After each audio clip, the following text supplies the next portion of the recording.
గత వారంలో ఊరికి వెళ్ళాడంట. ఆ బాబు ఊరికి వెళితే ఊరిలో ఇప్పుడు యేసయ్య దగ్గరికి వస్తున్నాడు, ఇంచుమించు ఒక సంవత్సరం లోపల వస్తున్నాడు. వాళ్ళ బంధువులు అన్నారంట, ఏమన్నారంట, ఏయ్యా నువ్వు ఇప్పుడు కనబడడం లేదు, నువ్వు అటు వెళ్తున్నావు అంటనే. ఎటు? అటు చర్చి సైడు. దిగిన వెంటనే పుల్లుగా దిగినవా అన్నారంట. దాంట్లో దిగిపోయినారా అన్నారంట. నేనైతే నేను పుల్లుగా దిగినానని చెప్తా అందరికీ. నేను యేసులో ఉంటాను, నా దగ్గరికి యేసులో ఉన్నవాళ్ళు నేను నచ్చితే రండి, లేకపోతే పోండి, బంధువులైనా కూడా సరే. వాళ్ళు ఏదేదో చేస్తారు, ఏదేదో చెందుతారు, నేను అక్కడికి రానని వస్తారని చెప్తాను. నేను చెప్తా అవన్నీ చేస్తే నేను రాను.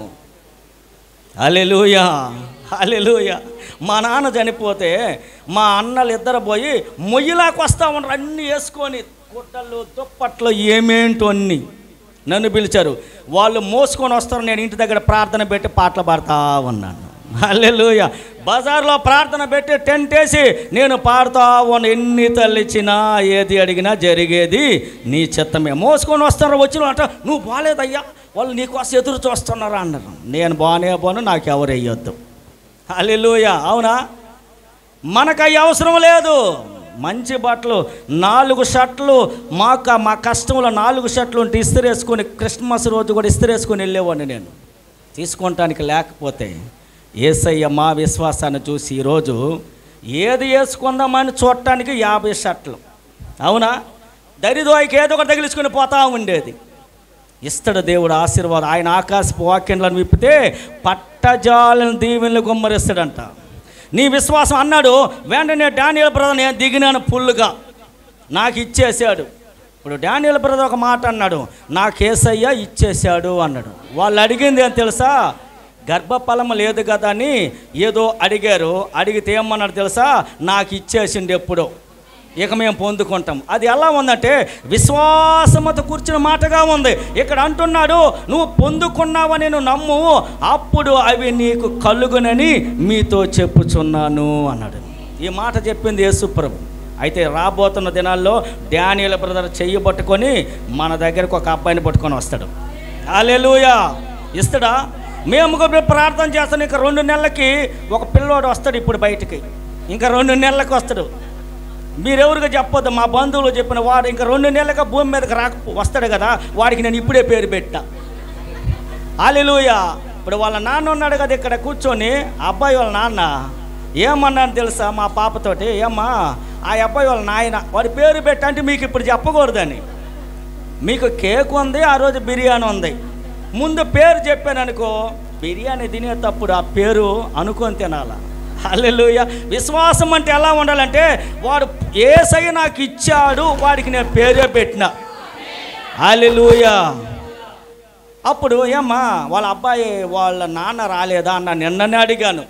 మన పిల్లలు కూడా ఉన్నారు, పిల్లలు ఆ పేరు చెప్పున్నాను.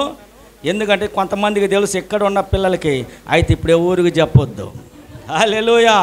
బయటకు వచ్చిన తర్వాత మనం అందరం మీకు కేకు, స్వీటు, చాక్లెట్లు ఇచ్చినప్పుడు అప్పుడు జబదం పేరు. అయితే నేను పిలిచేది మాత్రం ఆ పేరు, వాళ్ళు ఏ పేరు అని పెట్టుకొని అమ్మా నాన్న. హల్లెలూయా. నేను పెట్టింది బైబిల్లో పెట్టాను. ఆ బైబిల్ గ్రంథంలో ఆ వాక్యాన్ని కూడా మీకు చూపించి ఆ రోజు పేరు చెప్తాను. హల్లెలూయా. విశ్వాసం అంటే ఎలా ఉండాలంటే, మనము పోయి ప్రార్థన చేసి పొందుకున్నామని చెప్పి నువ్వు ప్రార్థన చేయి, దేవుడు నీ విశ్వాసాన్ని నిరూపిస్తాడు. అది మనం చేయము. ఏమో వస్తుందో రాదు, పాస్టర్ చెప్పినాం పాస్టర్ చేసినాడు, ఏమో చూద్దాం వస్తే ఇస్తాడో, పాస్టర్ చేశాడు నాకు ఇస్తాడో అనే ఒక్క నమ్మకమే. ఏమన్నా మిమ్మల్ని మూటమయ్యమన్నారా దేవుడు? చెప్పండి ప్రియులారా, చెప్పాడా? కానీ ఆ విశ్వాసం ఎందుకు ఉంచరు? అబ్రహాము 75 సంవత్సరంలో అప్పుడు యేసయ్య అన్నాడు, నేను నీకు కుమారుని ఇస్తాను, నీ సంతాన్ని విస్కరేణువులు ఇస్తాను అన్నాడు. నమ్మిండు, అది ఆయనకి నీతిగా ఎంచబడింది. 25 సంవత్సరంలో కనిపెట్టి ఆ మమ్రే దగ్గర బలిపీఠం దగ్గర ప్రార్థన చేస్తూనే ఉన్నాడు. 100వ సంవత్సరంలో యేసయ్య కుమారునిచ్చాడు. హల్లెలూయా. ప్రియులారా, నమ్మకం ఏమాత్రమో నీలో నుంచి తొలగనేయకూడదు. నాకు ఆ మాట అన్నాడు డానియేల్ బ్రదర్ అన్నాడు, నాకు ఎప్పుడో ఇచ్చాడు యేసయ్య. ఆ మాటకు నేను సంతోషించానండి, ఇప్పుడు కూడా సంతోషిస్తాను. ఎందుకంటే ఆ బిడ్డకుంటున్న విశ్వాసం అంటే దేవుడిచ్చాడు, ఆయన నమ్ముకున్న సావైన బతుకని ఏదైనా సరే ఆయనే. ఏమంటాడంటే ఒక భక్తుడు ఏమంటాడు, వాళ్ళ భార్య వచ్చి ఇంత వేదన పడుతున్నావు, శరీరంలో ఒక భయంకరమైన వ్యాధి కలిగింది, చిల్ల పెంకుతో గిక్తూ స్తోత్రం స్తోత్రం స్తోత్రం అంటున్నావు, ఇంకా కూడా దేవుణ్ణి నమ్ముకొని ఉన్నావు, ప్రాణం విడిచేయి నువ్వు, ఇంకెందుకు నువ్వు అని అన్నది. ఆయన అన్నాడు, వేరేదానా, బాగున్నప్పుడేమో స్తోత్రం అంటవి, అన్నీ పోయినాయి అని చెప్పి దేవుణ్ణి దూషిస్తుంటుంది. ఆయన నన్ను చంపినా కూడా సరే నేను ఆయన మీదనే నమ్మకం పెట్టుకుని ఉంటాను. ఏమన్నాడు తెలుసా? அவர் என்னை கொன்று போட்டாலும் நான் அவரை நம்புவேன். హల్లెలూయా. నాకు ఆ మాట దగ్గర గుర్తొచ్చు, తెలుగులో ఆ వాక్యాన్ని నేను చాలా రోజులని చూశాను. అయితే ఆయన అంటాడు, అవరై ఎన్నై కొండ్రు పోటాలు నాన్ అవరై నంబువే. నన్ను చంపినా కూడా సరే నేను యేసయ్యనే నమ్ముతాను. అదేనండి గట్టి నమ్మకం. మొదట ఉంటున్న స్థితి కంటే ఏబును 2 అంతలుగా దేవుడు ఆశీర్వదించాడు. కేవలం నమ్మకమే కదా.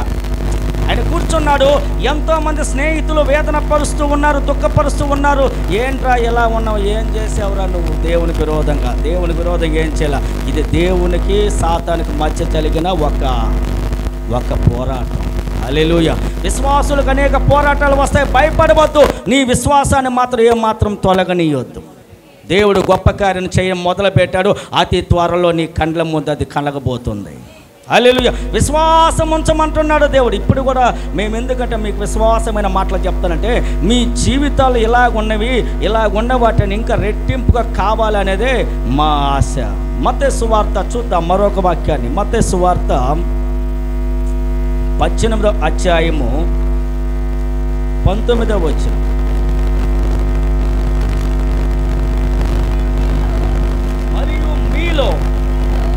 మరియు మీలో ఇద్దరు తాము వేడుకొనిన దేనిని గూర్చైనను భూమి మీద ఏకీభవించిన ఎడల అది పరలోకమందున్న నా తండ్రి వలన వారికి దొరుకునని మీతో చెప్పుచున్నాను.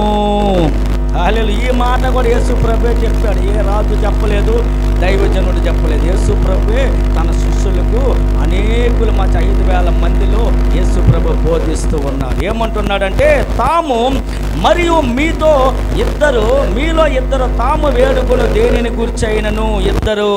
మేము అంటాము ప్రతిరోజు భార్య భర్తలు, మీకేమి కావాలనో, అప్పుల బాధ నుంచి విడుదల కావాలన్నా, మీకు ఒక ఇల్లు కట్టుకోవాలన్నా, ఒక స్థలం కొనాలన్నా, మీకు ఏ కార్యమైనా సరే, మీ పిల్లలకు పని రావాలన్నా, నీ పిల్లలకు వివాహం కావాలని, ఏది కావాలని కూడా మీరిద్దరు చేతులు పట్టుకొని ఏకీభవించండి.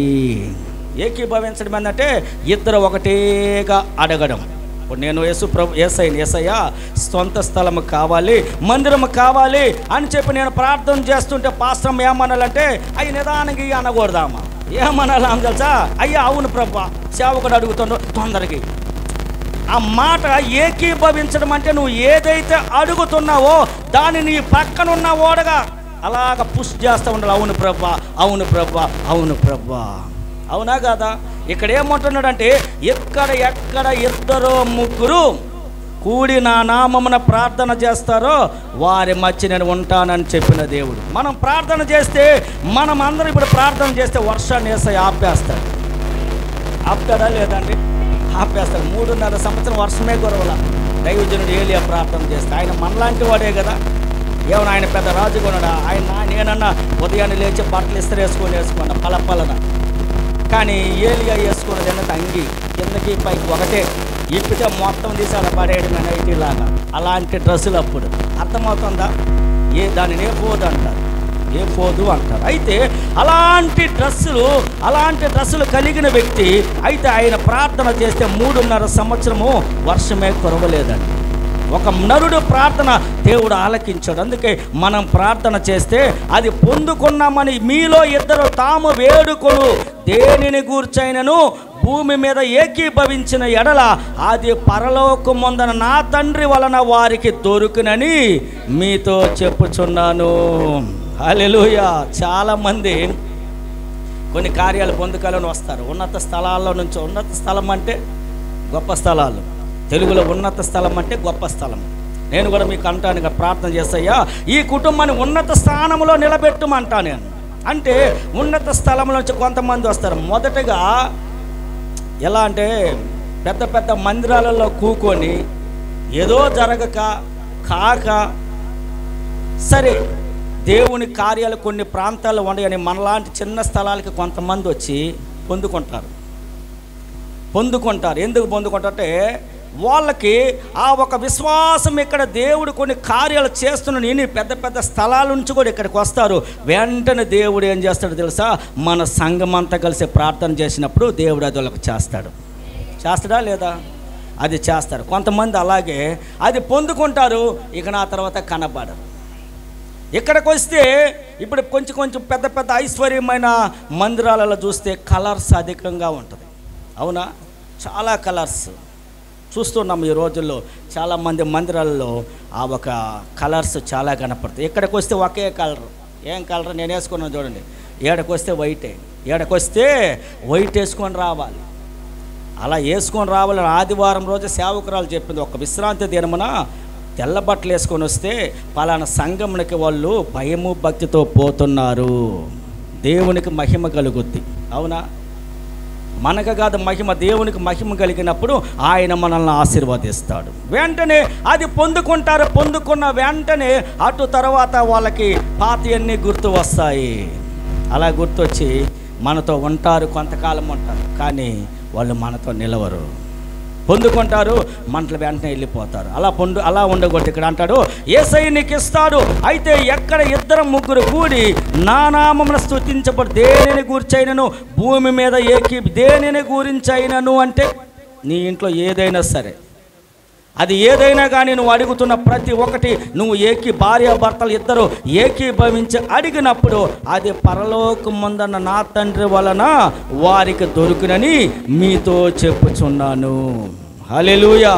యేసు ప్రభు చెప్తున్నాడు ఈ మాట. ఏమంటున్నాడంటే, పరలోకమందు నా తండ్రి వలన అది వాళ్ళకి దొరుకునని మీతో చెప్పుచున్నాను. కష్టములో నష్టములో నా తోడు ఉన్నావు, వేదనలో దుఃఖములో నా చెంత ఉన్నావు.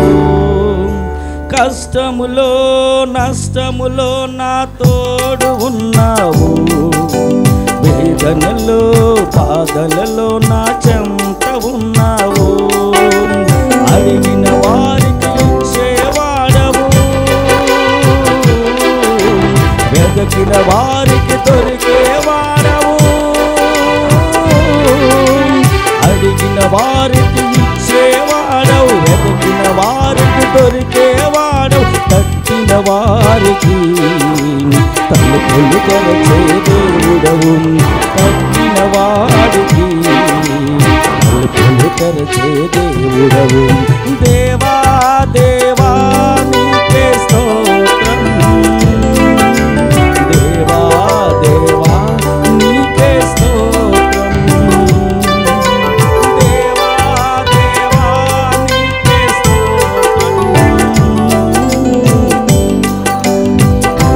నీకే స్తోత్రం, నీవు నా తోడు ఉన్నావయ్యా, నాకు భయమేలా నా యేసయ్యా. నీవు నాలోనే ఉన్నావయ్యా, నాకు దిగులేలా నా యేసయ్యా. నాకు భయమేలా, నాకు దిగులేలా, నాకు చింతేలా, నాకు భీతిలేలా, నీవు నా తోడు ఉన్నావయ్యా, నాకు భయమేలా నా యేసయ్యా. నీవు నాలోనే ఉన్నావయ్యా, నాకు దిగులేలా నా యేసయ్యా.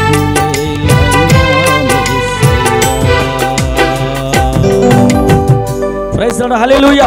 నువ్వు దేవుని సన్నిధికి వస్తూ ఉంటున్న ప్రతి విషయాన్ని నువ్వు దేవుని సన్నిధిలో అడిగిన వెంటనే అది నాకు దేవుడు ఇచ్చాడు. అయితే ఇచ్చాడు, అది ఎప్పుడో ఇస్తాడు, కొంచెం ఆలస్యం అనుకుని పోతూనే ఉండాలి, కానీ అవిశ్వాసము అపనమ్మకం మాత్రం ఉండనేకూడదు. హల్లెలూయా. నమ్మకం ఉంచాలి.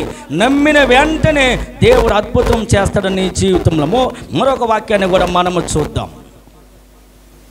యోహాను సువార్త 15వ అధ్యాయము 7వ వచనాన్ని మనం చూద్దాం. నా యందు మీరును మీ యందు నా మాటలను నిలిచి ఉండిన ఎడల మీకు ఏది ఇష్టమో అడుగుడి, అది మీకు అనుగ్రహింపబడును. ఏమంటున్నాడు ఇక్కడ యేసయ్య? నా యందు మీరును మీ యందు నా మాటలను నిలిచి ఉండిన ఎడల మీకేది ఇష్టమో అడుగుడి, అది మీకు అనుగ్రహించబడును. హల్లెలూయా.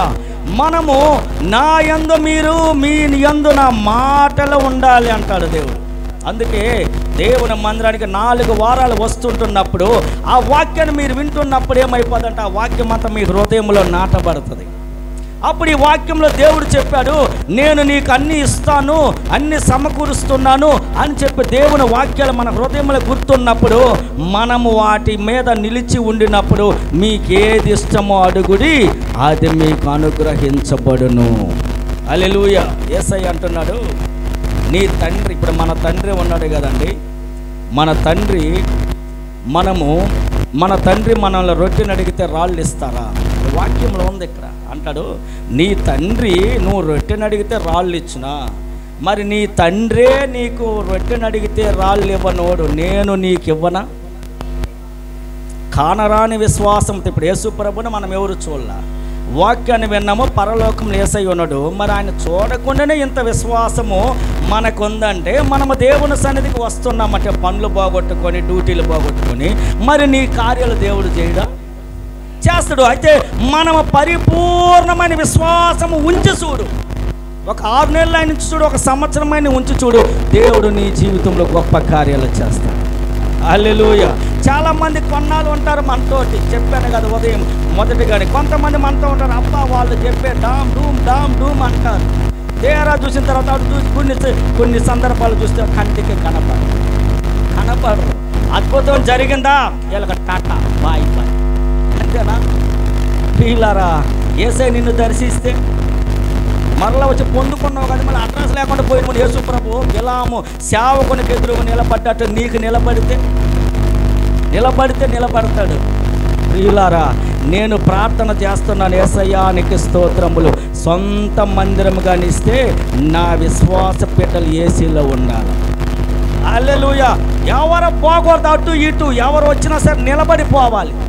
వచ్చి కొద్ది రోజులు ఉండి మనతో బాగానే ఉంటారు, ప్రియులారా కనపడకుండా పోతారు. అయితే ఆయన అన్నాడు, చిన్న మంద భయపడుకుడు అన్నాడు. చిన్న మంది ఎవరు చెప్పండి? మనమే. 500 మంది ఉంటున్నా, 1000 మంది ఉంటున్న సంఘంలో గురించి చేసే చెప్పలా. చిన్న మంద నా కోసం వర్షం అనుకోకుండా వచ్చి కూర్చున్నావు చూడు, నువ్వు భయపడబోతావు నేను. హల్లెలూయా. 10 మంది బుద్ధి కలిగిన స్త్రీలు వెళ్ళారు, మత్తయి సువార్తలో ఉంది ఆ వాక్యము. అయితే 10 మంది ఏం పట్టుకుని వెళ్ళారు తెలుసా? అర్ధరాత్రి పెండ్లి కుమారుడు వస్తున్నాడు పెద్ద బండి తీసుకొని, అందరం ఎక్కాలని చెప్పి దివిటీలు పట్టుకుని వెళ్తాను. ఎంతమంది వెళ్తున్నారు? బుద్ధి కలిగిన స్త్రీలను అంటారు. 10 మందిని పేరు ఏంటంటే బుద్ధి కలిగిన స్త్రీ. అందరూ బుద్ధి కలిగిన స్త్రీలే. అయితే అర్ధరాత్రి వచ్చేసి 2 గంటలకు బండి వచ్చేసింది, పెండ్లి కుమారుడు వచ్చేసాడు పెద్ద బండిలో. ఒక పెద్ద లగ్జరీ బస్సులు ఉన్నాయి కదా, ఆ బస్సులో మనవాళ్ళు కానీ కొంతమంది ఈ మధ్యకాలంలో మన డానియల్ బ్రదర్ కూడా తెలిసి ఎక్కడి నుంచి ఆంధ్రాకి ఓట్లు వేసేదానికి లగ్జరీ బస్సులు వెళ్ళాయి. అవును కదా, మన డానియల్ బ్రదర్ కూడా వెళ్ళాడు. ఎందుకంటే వాళ్ళు డబ్బు పెట్టి వీళ్ళందరికీ ఓట్లు రప్పించారు. అలాంటి బస్సు పెండ్లి కుమారుడితోటి అర్ధరాత్రి వచ్చేసింది. ఇప్పుడు 10 మంది బుద్ధి కలిగిన స్త్రీలు రెడీగా ఉన్నారు, పోతా ఉన్నారు. బండి వచ్చేసింది, తలుపు తీశాడు. ఎక్కేటప్పుడు పెండ్లి కుమారుని ఎదుర్కొనే దానికి లోపలికి పోయేటప్పుడు ఈ 10 మంది దివిటీలు పట్టుకుని వెళ్ళారు కదా, ఈ 10 మందిలో 5 మందికి అవి ఆరిపోయినాయి. ఇక అర్థమవుతుందా? 10 మంది అక్కడ పోయిన వెంటనే ఆ 10 మందికి బుడ్లో ఆ నూనె అయిపోయి 5 మంది లోపలికి వెళ్ళారు. 5 మందికి ఆ ఎన్న అయిపోయే వాళ్ళకి దివిటీలు మండకపోయేళ్ళకి ఆయన అన్నాడు, మీరు వెళ్ళి ఎన్న పోసుకొని వెలిగించుకొని రమ్మని చెప్పి డోర్ వేసాడు. అర్ధరాత్రి పోతే అక్కడ అంగళ్ళు ఉండయా? మీకు ఇంకా బాగా అర్థమవుతాడు చెప్తా. ఆ లోపలికి పోయిన వాళ్ళే మనము. చిన్న మంద భయపడుకు అన్నాడు కదా, ఆ లోపలికి వెళ్ళిన వాళ్ళే బుద్ధి కలిగిన స్త్రీలు. ఈ 5 మంది తెలుసు అక్కడ ఎక్కడ తిరిగి డామ్ డీమ్ ఎక్కడ పోతుంటారు. ప్రియులారా, రంగులు కాదు, రంగుల వలయంలో మన బ్రదర్ ఒక పాట పాడేళ్ళు, మనిషి బ్రతుకు, మా వదిన గారు బాగా పాడుతుంది, పెద్ద వదిన. మనిషి బ్రతుకు రంగుల వలయం, ఆ బ్రతుకే క్షణ బంగారు. బంగారం తెలుసు కదండి, ఎవరన్నా ఆడినరా బంగారం? నేను ఆడా, ఇలా తిప్పి వేసిన ఒక తిరగతా చేతి, నేను ఇక్కడ తిప్పి వేసి చేతిలోని పెట్టేసి కింద పడకుండా, అంతా అప్పుడు అలా ఆడేవాళ్ళం. ఆ బంగారం తిరిగినంతసేపు తిరుగుతుంది, ఆ తర్వాత గమ్మని ఇలాగ అయిపోయి గమ్మని పడిపోతుంది. చూసారా బంగారాన్ని? మనిషి బ్రతుకు అలాగా మారుతుంది. అందుకే క్షణ బంగారం ఎప్పుడు మన జీవితం మారిపోతుందో ఏమవుతుందో మనకు తెలియదు. నేడే రక్షణ దినము. నువ్వున్న స్థలంలోనే నీతిగా దేవుని కొరకు నమ్మకంగా ఉంటే రంగురంగుల ప్రపంచంలో చాలామంది ప్రయాసపడిపోతూ ఉన్నారు. మనల్ని ఆకర్షించాలి చాలామంది, నన్ను చూడాలి అందరూ. ఏమందా మనకు నశించిపోయింది. ఈరోజు పోయిన మనకో, ఈరోజు ప్రాణమే పోయింది అనుకో, రేపు మధ్యాహ్నం 11 గంటలకి ఎత్తాల బంధువులు ఎత్తమ్మా అందరూ కానీ కానీ అంటాం. మనల్ని ఉంచుతారా? బాగా మంచి సోపు స్నానం చేసి బట్టలు వేసుకుని వచ్చి ఉంచుతారా? పాసం నన్ను ఉంచుద్దా? 11 రేపు మధ్యాహ్నానికి నన్ను ఉంచుద్దా? ఉంచిపోతే ఏడా డబ్బులు పెట్టింది ఎతకరా. ఇక పోయినోడు బిర్యానీ కన్నా మీకు అందరూ 11వ రోజు 16 రోజులు బిర్యానీ పెట్టాలి కదా. ఆ డబ్బులు ఆడనుండి ఎత్తకండి, ఏటీఎంలో నంబర్ చెప్పుకోండి, దాన్ని లేచి ఒకసారి ఏడ్చుకోండి. సావు వెళ్ళినాక అది పోతలు టీ తాగడానికి. అవునా? ఇది జరుగుతూ ఉంటుంది. కానీ ప్రియులారా, మనం ఉన్నప్పుడే యేసయ్య అంటున్నాడు, ఇది రంగుల ప్రపంచంలో మనం ఉన్నాం. అయితే బుద్ధి కలిగిన స్త్రీలు 10 మంది వెళ్ళారు, 5 మంది లోపలికి వెళ్ళారు. ఆ 5 మంది వర్షమైన వచ్చి కూర్చున్నారు. చూడండి, హల్లెలూయా. ఈ 5 మంది ఎవరు తెలుసా? ఈ రంగుల ప్రపంచంలో తిరిగి యేసు మాటలు లోపల లేకుండా మేకప్లు డ్రెస్సులు వేసారు చూడు, వీళ్ళు 5 మంది. అర్ధరాత్రి ఆడ బొంకు అంగళ్ళు ఉంటాయా, నీకోసం అంగళ్ళు పేర్చుకున్న వాళ్ళు మనం అనుకుందాం. అంటే ఆడ అంగడం ఉండదు, వీళ్ళకి దొరకదు. అంటే ఇప్పుడు అర్థమైందంటే యేసు ప్రభు ఏ రాత్రి వస్తాడో బుద్ధి కలిగిన స్త్రీలు వెళ్ళిపోతారంటే చిన్న మంది వెళ్ళిపోతారు. ఎందుకంటే వానైన వచ్చి కూకుంటున్నారు. చూడండి మీరు, మిమ్మల్ని ఎత్తుకొని పోయి పరలోకం గోకని పెడతాడు దేవుడు. ఈ మేకప్లు వేసి నన్ను కూడా బాబు అన్నాడు, నువ్వు వేసుకో. అంతా పెద్ద పెద్దోళ్ళు అంతా వేసుకొని అబ్బా డామ్ మాస్టర్స్ మీటింగ్లో చూడాలా అందరూ వేసుకొని నల్లంగా వేసుకొని వస్తాను, నువ్వు వేసుకో, నీకు ఇంకా వయసు ఉంది కదా అంటావు. నేను కానీ రంగు వేసుకొని కానీ ఉండి ఇయ్యాలి అడిలు లేదు. బాడిగింట్లో ఎలకల పోటుతో చచ్చిపోయేవాడిని. ఒక పక్క అప్పు, పిల్లలు డిగ్రీ దాగబోయేదిలే నేను రంగు వేసుకుంటే. అవునా కదా? యదా ఏంటండో తల నెరపు వృద్ధులకు సౌందర్యం. ఇప్పుడు సౌందర్యాన్ని ఎవరు కోండ్రలా, అందరికీ నేను బాగా కనపడాలా, యాక్టర్లా కనపడాలా. కానీ యేసు అంటాడు, నీ హృదయంలో నా మాటలు ఉన్నాయా అంటాడు. ఈడ కావాల్సింది ఆ రాత్రి పోయినప్పుడు ఆ బుద్ధి కలిగిన స్త్రీలు వెళ్ళారు, దివిటీలు పట్టుకున్నారు. ఆయన వచ్చి డోర్ తీసిన వెంటనే 5 మంది దగ్గర ఉంటున్న దివిటీలు వెళ్ళి 5 మంది ఆరిపోయాయి. ప్రభు మేము కూడా ఎక్కుతాం. లేదు ఈడ వెళ్తురున్న వాళ్ళే, బుడ్లలో ఎన్న ఉండవాళ్ళే, మీరు పోయి అంగళ్ళు అంటే కొనుక్కొని రమ్మని డోర్ వేసాడు. వీళ్ళు పోయి ఎత్తుకులాడితే ఆడ అంగళ్ళు లేవు. 2 గంటలకు అంగళ్ళు ఉన్నాయండి పట్టాలంలో, 2 గంటల అంగళ్ళు ఉంటాయా? ఉండవు.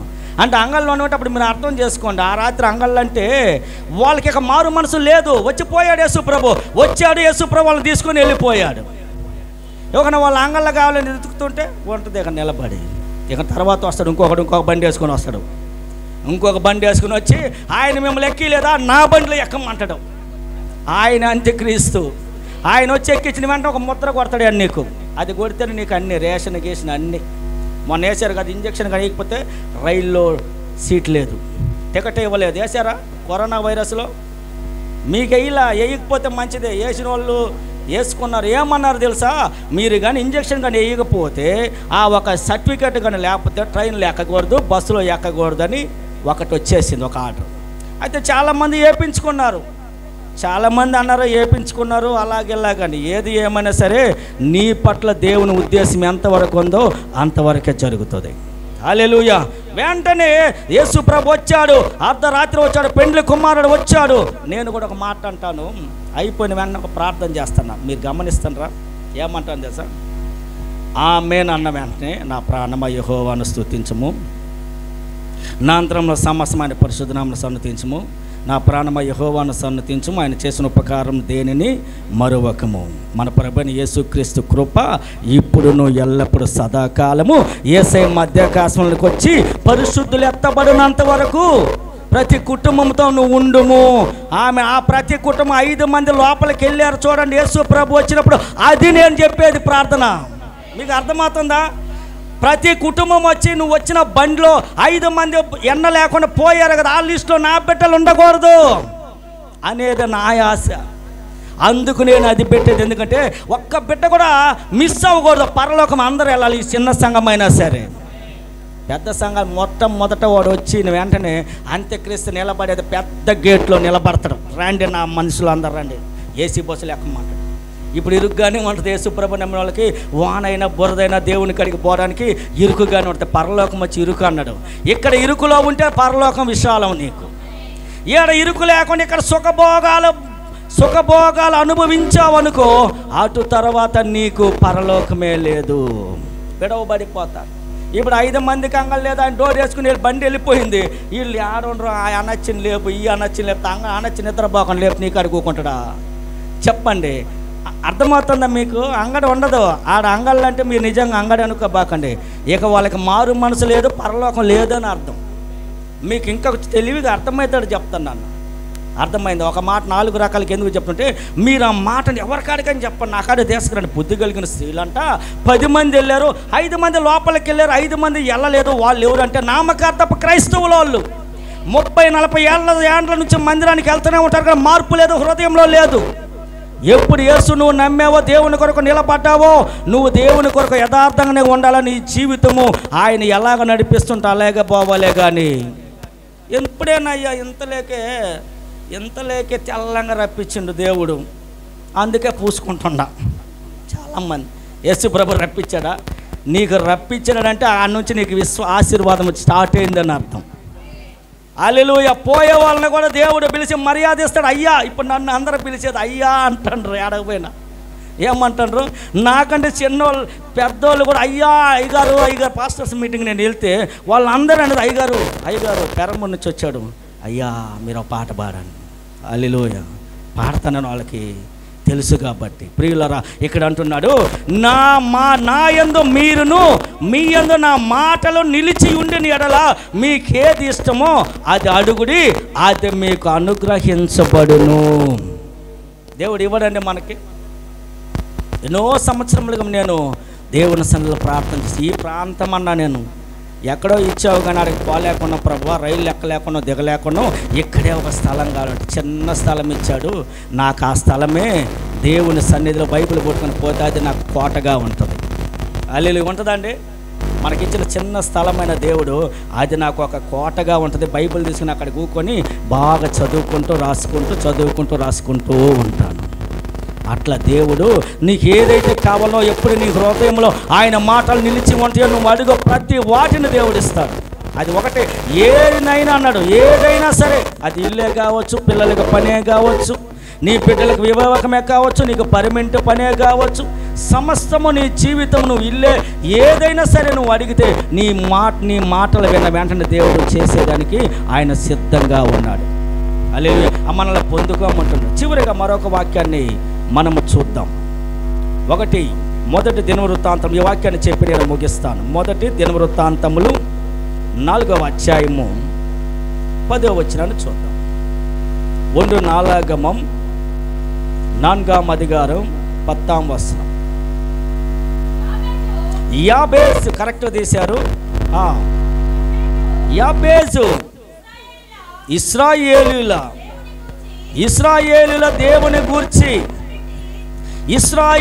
దేవుని గూర్చి మొరపెట్టి, నీవు నన్ను నిశ్చయముగా ఆశీర్వదించి నా సరిహద్దును విశాలపరచి నీ చెయ్యి నాకు తోడుగా ఉండ దయచేసి నాకు కీడు రాకుండా దానిలో నుండి నన్ను తప్పించుము అని ప్రార్థింపగా అతడు మనవ చేసిన దానిని అతనికి దయచేసెను. హల్లెలూయా. ప్రార్థన చేశాడండి. ఇప్పుడు ప్రార్థన చేశాడు, వెంటనే దేవుడు రిప్లై ఇచ్చి ఆయన చేసిన ప్రార్థనకు ప్రతిఫలాన్ని ఇచ్చాడా లేదా? మనకు వాక్యం రుజువు పరుస్తుందా? ప్రియులారా, ఇక్కడ అంటున్నాడు యాబేజ్ అనే పేరుకి అర్థమైందో చూడండి కింద. యాబేజ్ అనే మాటకు అర్థం ఏంటంటే వేదన. వేదనలో దుఃఖం కూడా ఉంటుంది. దుఃఖపడే వాళ్ళ దగ్గర వేదన ఉంటుంది.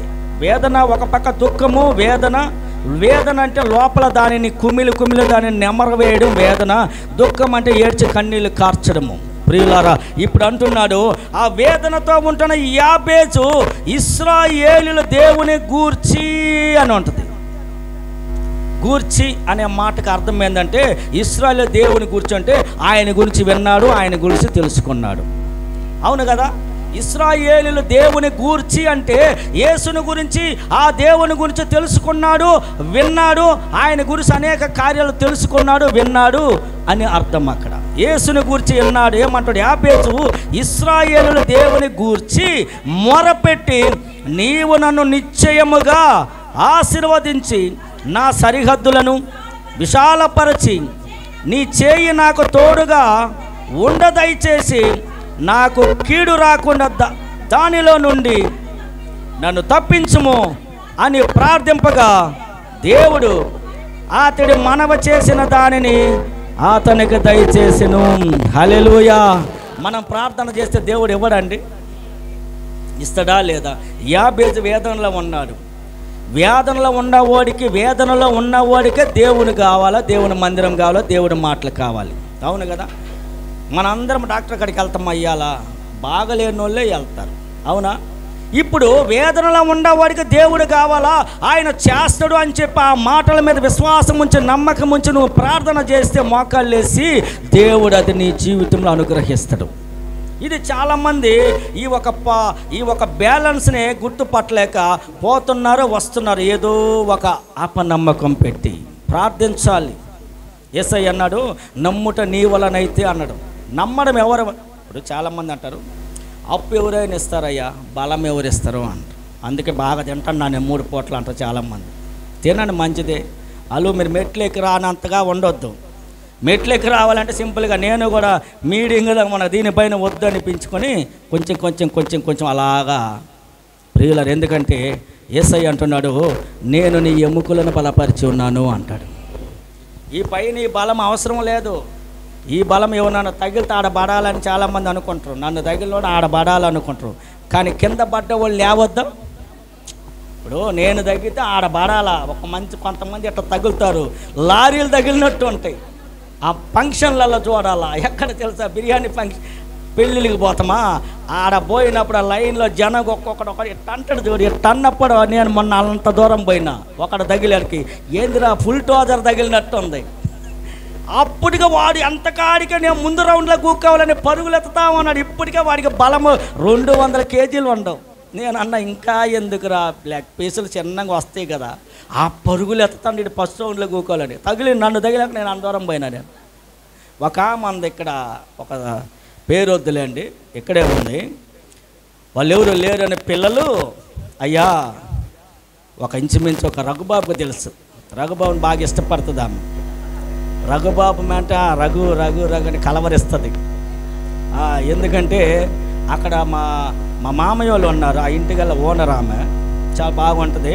దేవుని యందు మంచి విశ్వాసం కలిగిన వ్యక్తి ఆమె. పైన నుంచికి ఇప్పుడు ఆమెను తీసుకొని పోవాలి డాక్టర్కి. మోకాళ్ళ నొప్పులు వచ్చినాయి, బాగా బరువు. కూకొని 3 పూటలు తింటా ఉంటే రాదండి బలం వచ్చేసింది. ఎప్పుడు కూకొనే ఉంటుంది, నిలబడలేదు. హాస్పిటల్ తీసుకొని పోవాలని చెప్పి నన్ను పిలిచారు. సరేలని చెప్పి నేను కొంత ఆమెకు టైం ఒదికి ఆమె దగ్గరికి వెళ్ళిపోతే నన్ను కిందకి మెట్ల నుంచి తీసుకుని పోయా అన్నది. రా ఆంటీ, ఆమె పెద్దదిలే 65 ఉంటుంది. రా ఆంటీ అని చెప్పి ఇట్లా చెయ్యి కొట్టుకున్నా ఇట్ట చెయ్యేసిందండి. ఇలా వేసి అయ్యా అని ఎట్ట అన్నది. ఎట్ట అని అక్కడ 4 పరిగెట్లు కిందకి దిగిన. సర్రం జారి 4వ మెట్ల మీద ఉన్నా నేను. ఓరే నాయన, ఈమె అందరూ ఒక్క నెట్టు నెడితే 4 మెట్లు కిందకి దిగిపోయినా నేను. ఆమె ఇంత ఉంది. నాయన నన్ను తీసుకొని పోయి డాక్టరు ఈ ఎడ ఇమ్మన్నాడు అన్న. నువ్వు ఎడ మీద ఎక్కితే ఎడ ఇరిగిపోద్దా అని చెప్పినాను నేను. నీకు సిమెంట్ అంగట్లో కంబీలు ఎడేస్తారు చూడండి, దాని మీద కానీ ఎక్కినమనుకో అప్పుడు నీకు ఎడ తెలుస్తుంది.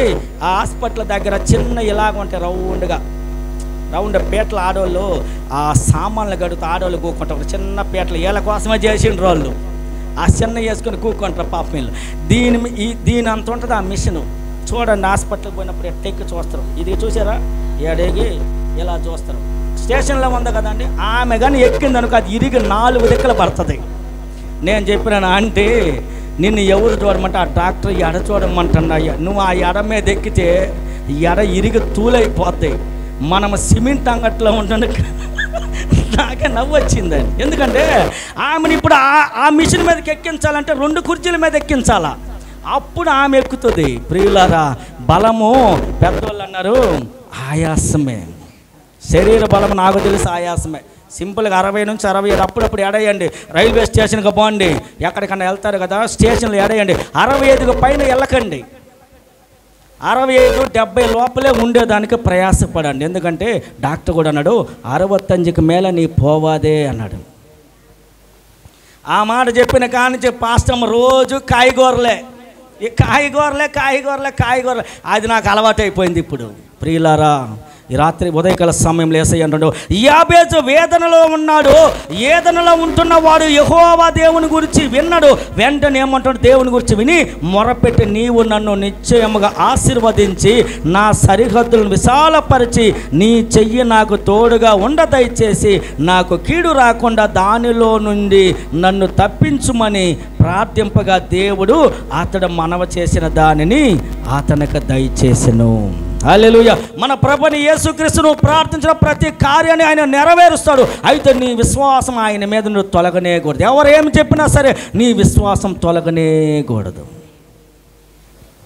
ప్రియులారా, నీకు స్తోత్రం. ఉదయకాల సమయంలో నువ్వేమైతే అడుగుతావో దేవుని సన్నిధిలో అది ఆయన అనుగ్రహించడానికి సిద్ధంగా ఉన్నాడు. అయితే నీ నమ్మకం మాత్రం తొలగనేకూడదు అంటున్నాడు. ఈ 12వ మాసంలో దేవుడు మనకిచ్చిన వాగ్దానము, నువ్వు ప్రార్థించినప్పుడు నాకు దేవుడు ఇచ్చాడు అని నువ్వు నమ్మినప్పుడు అది దేవుడు నీకు అనుగ్రహించడానికి ఆయన శక్తిమంతుడై ఉన్నాడు. కళ్ళు మూసుకుందాం. స్తోత్రం అయ్యా, దేవానికి స్తోత్రములు, యేసయ్యానికి స్తోత్రములు, యేసయ్యానికి స్తోత్రములు.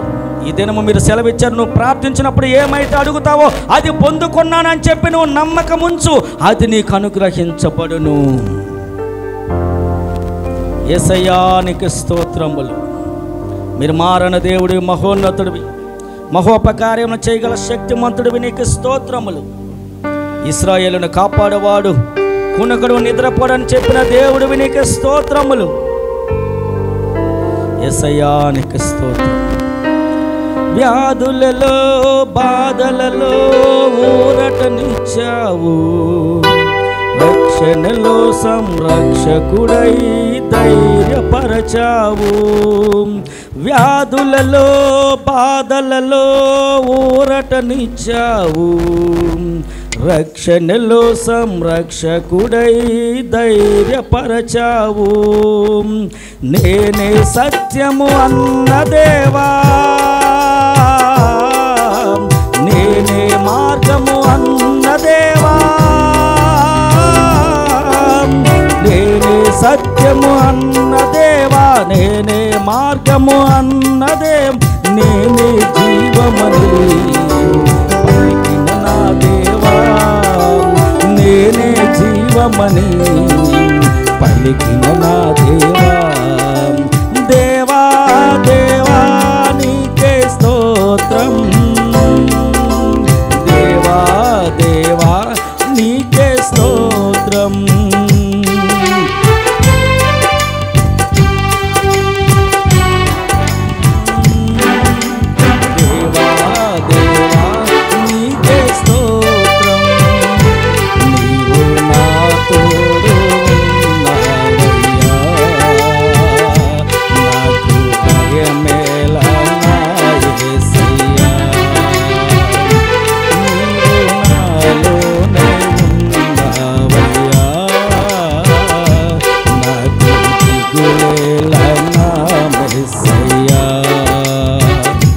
నాకు భయమేలా, నాకు దిగులేలా, నాకు చింతేలా, నాకు తీపియేలా, నీవు నా తోడు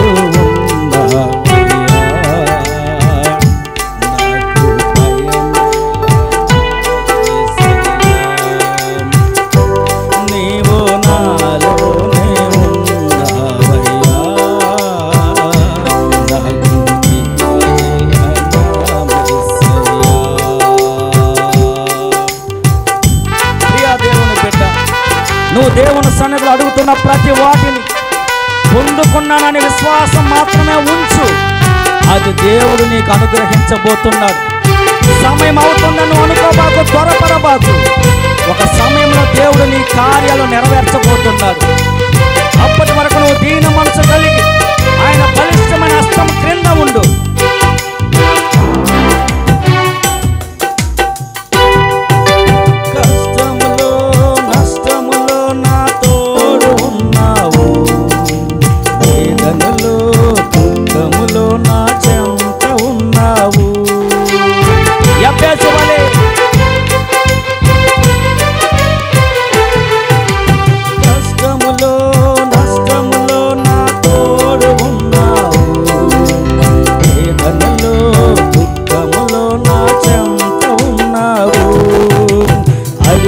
వారికి ఇచ్చేవాడవు,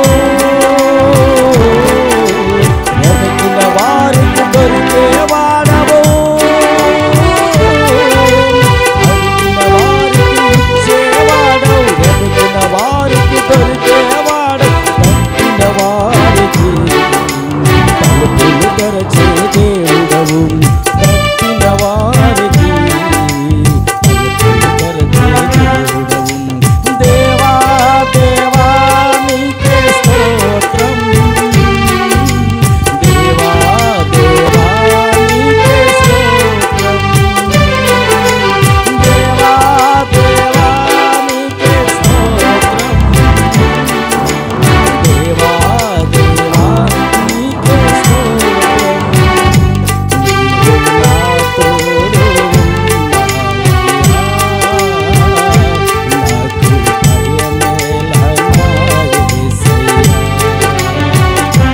నీవు